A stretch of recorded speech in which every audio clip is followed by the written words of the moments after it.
नमस्कार, मी पंजाब डक. आज आहे 26 ऑगस्ट 2025 आणि मी आता शेतकऱ्याला सांगणार आहे की मी सांगितलं ना 27 तारखेला राज्यात पाऊस सुरू होणार आहे. तर सर्वप्रथम उद्यापासून काय होणार आहे, 27 तारखेला श्रीचं आगमन आहे, म्हणजे गणपती बाप्पाचं आगमन आहे आणि पावसाचं देखील सुरुवात होणार आहे. म्हणून शेतकऱ्यांनी हा अंदाज लक्षात घ्यायचा.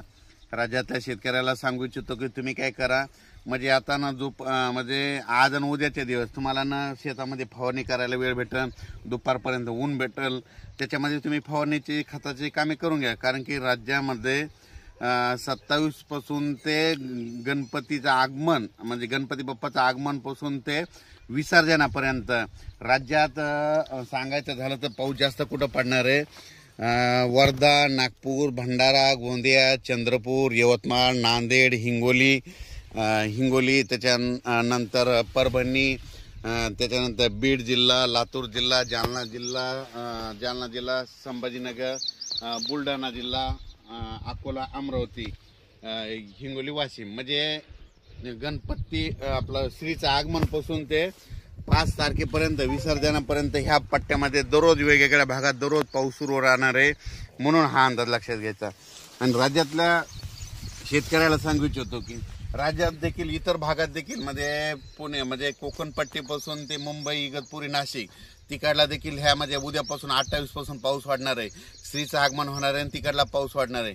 सातारा, सांगली, सोलापूर, कोल्हापूर तिकडं देखील काय होणार आहे, श्रीचं आगमन झालं की तिकडं देखील पाऊस वाढणार आहे. म्हणून बीड जिल्ह्यात देखील वाढणार आहे, कडा आष्टीकडे पडणार आहे, अहिल्यानगरकडे देखील पडणार आहे, जळगाव जिल्ह्यात देखील पडणार आहे, धुळे जिल्ह्यात देखील पडणार आहे, नंदुरबार जिल्ह्यात देखील पडणार आहे, नाशिककडे पडणार आहे, इगतपुरीकडे जरा तिकडचा दररोज चालूच राहील. म्हणून हे लक्षात येतं.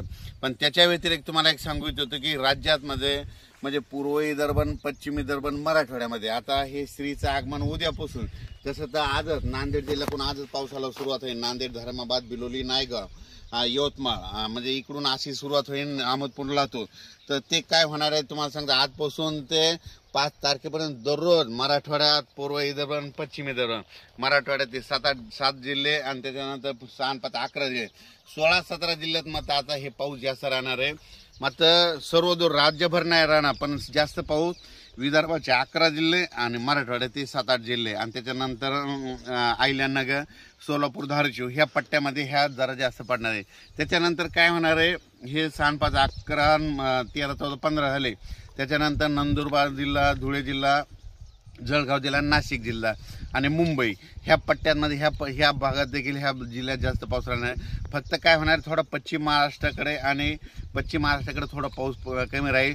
पण तिकडं देखील ना ह्या म्हणजे ह्या जवळपास 5 तारखेपर्यंत म्हणजे ह्या आपलं श्रीच्या आगमनापासून ते विसर्जनापर्यंत दररोज वेगवेगळ्या भागात पाऊस पडणार आहे. सर्वदूर नसणार, पण दररोज काय होईल, आज समजा तुम्हाला सांगतो, आज नांदेड जिल्ह्यात पाऊस सुरू होईल तर उद्या परभणीकडे येईल की 13 जालन्याकडे जाईल. म्हणजे दररोज असा वेगवेगळा जिल्हा घेईल, वेगवेगळा तालुका घेईल. पण हा राज्यभर पाऊस काय होणार आहे आता म्हणजे उद्यापासून सुरू होणार आहे. शेतकऱ्याला फक्त आता 2 दिवस आहे, आज आणि उद्याचा दिवस शेतीचे कामे करण्यासाठी. आज दुपारपर्यंत काय होईल, थोडं सूर्यदर्शन होईल. सूर्यदर्शन झाल्याच्या नंतर काय होईल, लगेच काय होईल, पुन्हा दुपारी 2:30च्या नंतर काही भागाला पाऊस सुरुवात होणार आहे. म्हणून हे लक्षात घ्यायचं. पण राज्यात मात्र सांगायचं झालं तर म्हणजे हे उद्या म्हणजे 27 तारखेपासून 27 ऑगस्ट ते जवळपास 5 सप्टेंबरच्या दरम्यान दररोज वेगवेगळ्या भागात विखुरलेला स्वरूपाचा पाऊस पडणार आहे. जास्त पाऊस पूर्व विदर्भ, पश्चिम विदर्भ, मराठवाड्याकडे असणार आहे. म्हणून मराठवाडा आणि ह्या 3 विभागातल्या शेतकऱ्यांनी हा अंदाज लक्षात घ्यायचा. फक्त मग त्याचा पावसाचा जोर कुठं पश्चिम महाराष्ट्राकडे कमी राहील, तिकडे देखील पाऊस पडणार आहे, पण काय होणार, थोडाफार कमी प्रमाणात राहणार आहे. म्हणून हा अंदाज लक्षात घ्यायचा. आणि राज्यात सांगायचं झालं तर गुजरातमध्ये देखील 28 पासून म्हणजे आज तिकडे देखील 28 ते 5च्या दरम्यान खूप चांगला पाऊस पडणार आहे. राजस्थानकडे खूप पडणार आहे, मध्य प्रदेशकडे देखील खूप पडणार आहे. म्हणजे ह्या 5-6 दिवसामध्ये 8 दिवसाच्या काळामध्ये मध्य प्रदेश झालं, राजस्थान झालं, गुजरात झालं, तिकडे देखील खूप पाऊस पडणार आहे. म्हणून त्या राज्यातल्या शेतकऱ्यांनी हे अंदाज लक्षात घ्यायचा, कारण की त्या राज्यातले आपले फॉलोअर्स आहेत म्हणून तुम्हाला सांगतो. त्याच्यानंतर तेलंगणातल्या शेतकरी, कर्नाटक, तेलंगणा, कर्नाटक, आंध्र शेतकऱ्यातल्या शेतकऱ्यांनी देखील हा अंदाज लक्षात यायचा.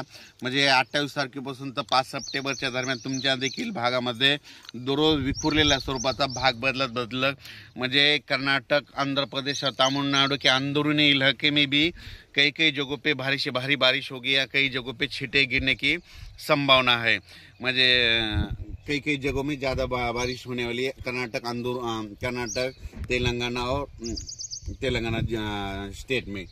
आणि त्याच्यानंतर सांगतो की महाराष्ट्रात देखील दररोज वेगवेगळ्या भागात पाऊस पडणार आहे. म्हणून शेतकऱ्यांनी ह्या 2-3 दिवसामध्ये, आणि तसं तर काय करायचं आता ह्या 8 दिवसामध्ये जसं वेळ शेतीचे कामं भेटतील तसं कामं करून घ्या, म्हणून ही अंदाज लक्षात येतात. पण राज्यात मात्र जास्त पाऊस आता मराठवाडा आणि विदर्भ, नंदुरबार, धुळे, जळगाव ह्या पट्ट्यात राहणार आहे, म्हणून हा अंदाज लक्षात येतात. याचा एक व्हिडिओ परत सविस्तर उद्याच्याला दिला जाईल. धन्यवाद.